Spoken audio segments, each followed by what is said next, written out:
الحمد لله وحده لا شريك له الصلاة والسلام على من لا نبي بعده أما بعد فأعوذ بالله من الشيطان الرجيم بسم الله الرحمن الرحيم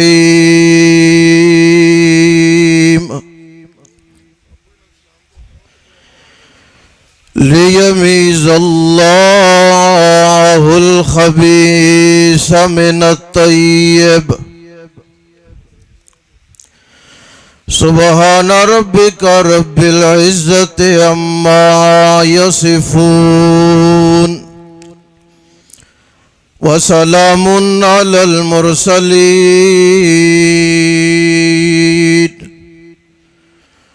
والحمد لله رب العالمين۔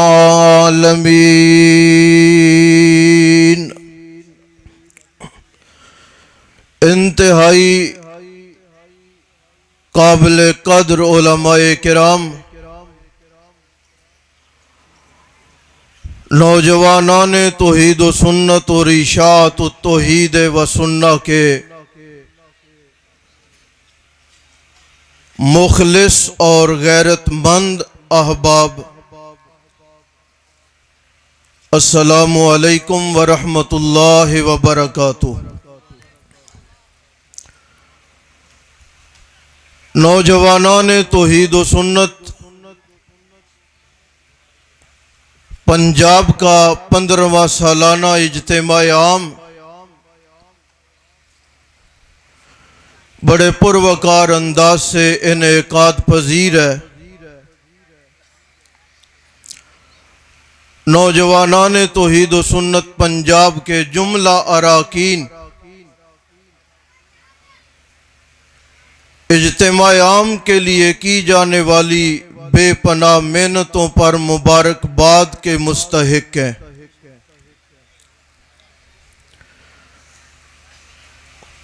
اپنے وقت کا لحاظ کرتے ہوئے مجھے آپ کے سامنے اس بنیادی مسئلہ کو بیان کرنا جس کے لیے اشاعت التوحید و سنہ کا قیام کیا گیا۔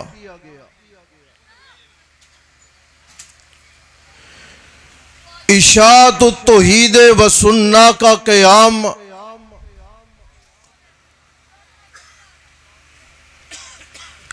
اس بنیاد پہ کیا گیا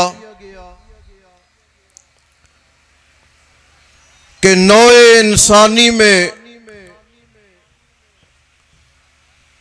شرک کے افعال اور اقوال کا خاتمہ کیا جائے اور اللہ کی توحید کا پرچار کیا جائے۔ میں اس بات میں حق بجانب ہوں کہ نوجوانان توحید و سنت پنجاب کا اجتماع خباثت، غلاظت اور طہارت کو الگ الگ کرتا ہے۔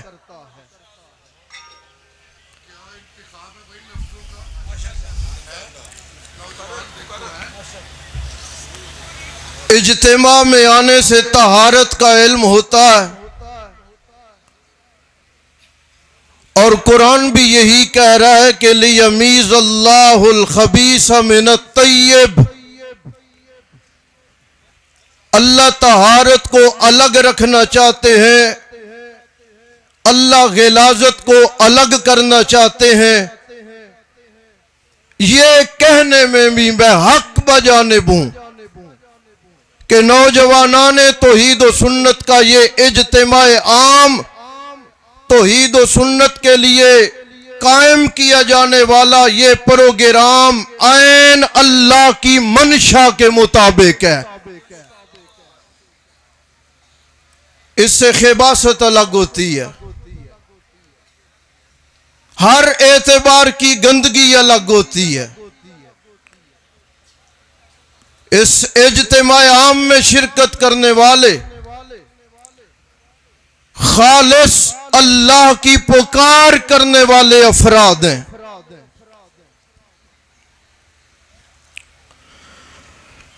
لہو دعوت الحق والذین یدعون من دونہ ما یستجیبون لهم بشیء الا کباسط کفیہ الی الماء۔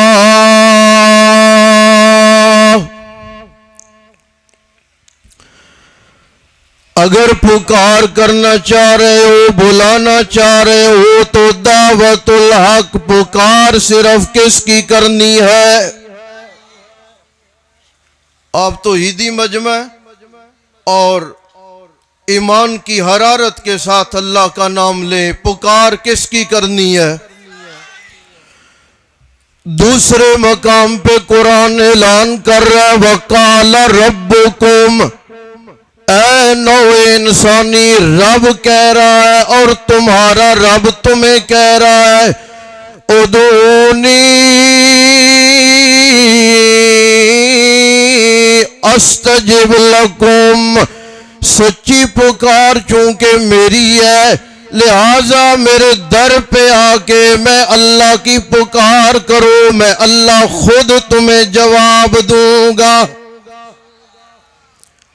کسی اور کی ذمہ داری نہیں لگاؤں گا کہ تم جا کے جواب دے دو، بلکہ ادعونی استجب لکم، میری پکار کرو، مجھے بلاؤ، حاجات و ضروریات میں میری جانب اپنا رخ کر لو۔ استجب لکم، میں اللہ خود تمہیں جواب دوں گا۔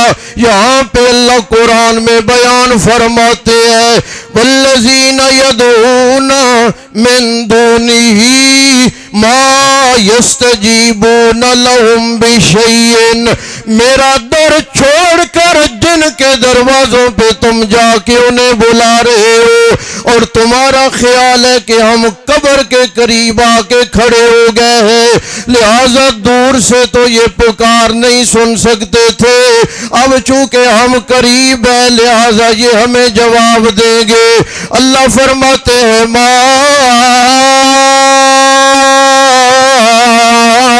یستجیبون لهم بشیء، یہ تمہیں کسی بھی بات کا جواب دینے کی طاقت نہیں رکھتے، نہ یہ سلام کا جواب دیتے ہیں، نہ یہ تمہاری پکار کا جواب دیتے ہیں۔ آپ نے سوال کرنا ہوگا کہ میں نے قریب کا جملہ کیوں بول دیا؟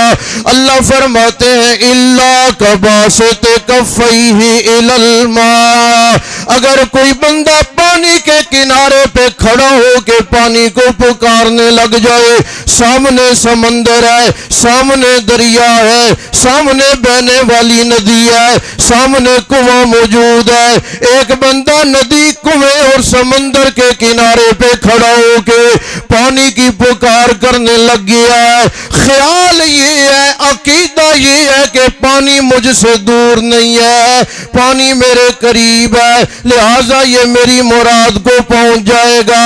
ساری زندگی تاکہ ہمیں قیامت یہ پانی کو بلاتا رہ جائے، لیکن پانی اس کی پکار نہیں سن سکتا، اس کے منہ میں نہیں آ سکتا۔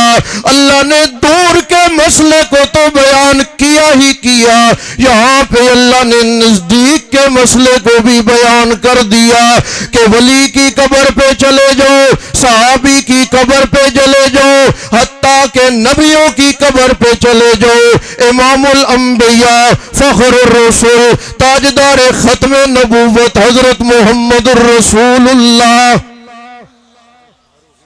جواب نہیں آیا، آخری بات کہہ رہا ہوں، صلی اللہ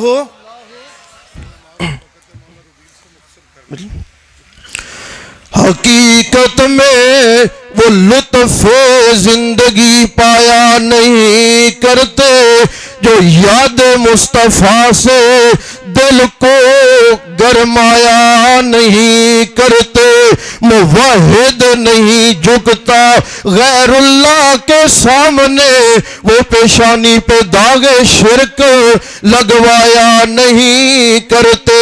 ابو بکر و عمر عثمان و حیدر پھول ہیں ان کے، پھول ان کے صحرا میں بھی مرجایا نہیں کرتے۔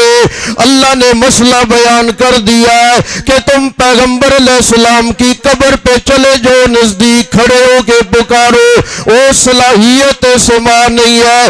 آگے فرمایا ما دعاء الکافرین الا فی ضلال، قیامت تک پکارتے رہ جو، گھاٹا ہی گھاٹا، کوئی نفع نہیں۔